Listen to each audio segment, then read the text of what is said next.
While all the Game of Thrones maniacs out there have been gearing up for a new season, we've been working hard with cosplaying chemistry fanatic Ryan Consell to unlock the scientific secrets of the most sought-after alloy in Westeros, Valyrian Steel. When it comes to next-level swords, Valyrian Steel is the lightest, sharpest, hardest-knocking slaughterhouse blade that any fanboy or fangirl could have ever dreamed up. Legend says it's the magic spells and dragonfire that made this steel so great, but is it possible to legitimately forge such a powerhouse metal with real-life materials?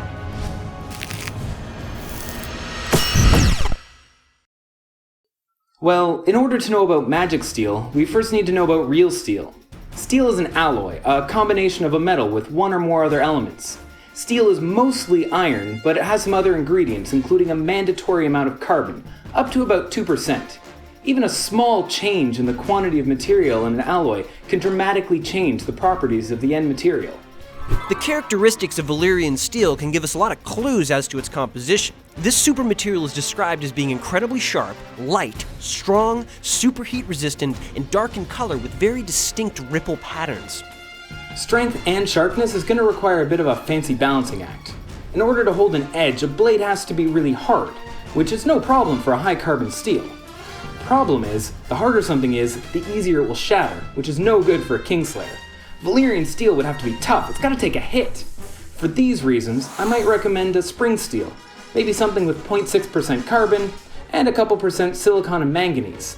This would provide a nice balance of properties. It would hold an edge, bend without breaking, and be really hard to shatter. So then what about Valyrian steel's specialty of handling extreme heat? A spring steel sword isn't going to cut it against high temperatures, but check it out. Lots of different industrial steels need to be able to be heated and cooled while maintaining their structural integrity. For this reason, there's a class of steel that is cooled off in the open air when forged and won't lose its killer properties if heated up.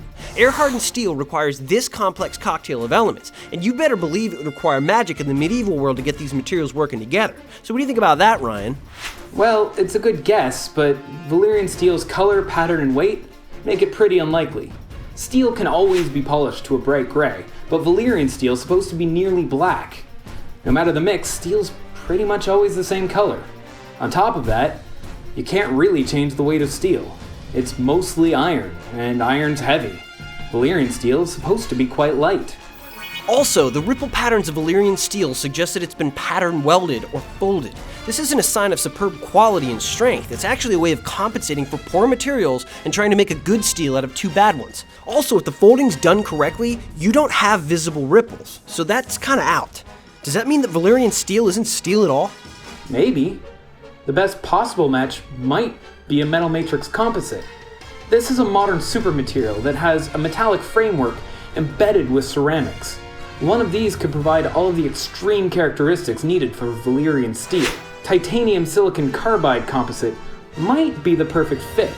It has the strengths, weight, and color needed for Valyrian steel, and if the matrix wasn't perfectly consistent, it might have swirls of gray running through the blade.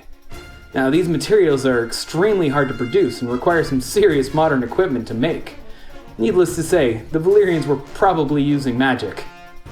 So there you have it, folks. Valyrian steel could very well be a precursor to a modern super material, but the fictional blades are more likely alchemy than they are chemistry.